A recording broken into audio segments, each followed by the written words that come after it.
Let's turn to that terrible fire in Turkey, because 4 people, including a hotel owner, have been detained after fire swept through a hotel in a popular Turkish ski resort, killing 66 people and injuring 51. The blaze is believed to have broken out on the 4th floor in the restaurant there in the early hours of this morning. There were 234 guests staying at the hotel for the school holidays. Well, with me once again is our correspondent Nikki Schiller, who's following this story. And Nikki, just take us through the very latest you're hearing, because the pictures were absolutely horrifying. Yeah, I think as soon as you see those pictures, Matthew, imagine you were in that hotel. It's 3:30 in the morning and suddenly there is a fire that overtakes the whole of the building. Now, this building is in an area of the Bolu Mountains, which is a popular ski resort. It's about 100 miles northwest of Ankara, and the authorities say that they think it started in a restaurant and then quickly spread. I want to show you some pictures that give you the sense of just the ferocity of the fire. Now, these were taken by someone shortly after, and you can see those flames up the building, and the pictures you'll see next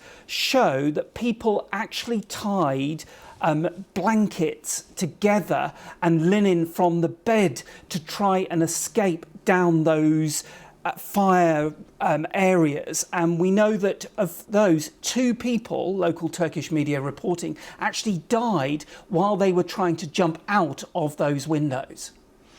And we've been just looking at various detail about the panic at the time, exactly as you described. I was listening to one ski instructor. He says he knows the hotel very well, stays there, knows the layout so he could get out, but others, people staying there, didn't and became trapped. Absolutely, and the hotel is investigating whether there were people trapped in their rooms while the fire was raging through. There were 2 fire escapes in that building, but as you say, if you go into a hotel, do you know where that fire escape is? And that ski instructor that you spoke about, he said that he helped pull 20 to 25 other people out. Now, we have been speaking the Turkish media to some of the survivors. Here's what one of them had to say. We are waiting to maybe save our important and valuable belongings and also get some important news from inside. We smelt it. We went down relatively early. I say relatively early because the alarm hadn't gone off. 2 floors were probably on fire. We were trying to get to the upper floor and we couldn't. There were flames. We had to go downstairs and come out from below. We came here later. There was no fire department around anyway, I guess because it was an emergency. It took 1 to 1.5 hours for the fire department to come from below.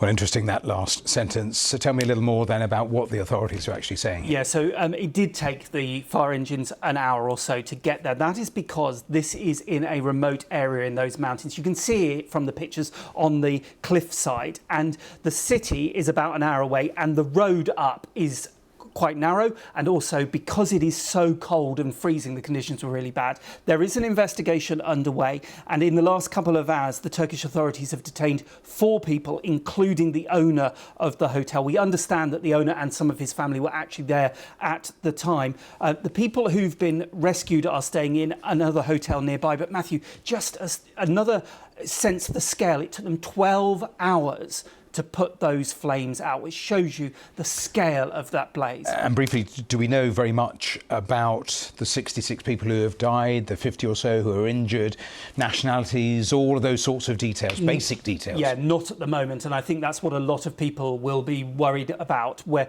if you've had relations heading to that area. But no, at the moment the Turkish authorities haven't given us any details of the fatalities.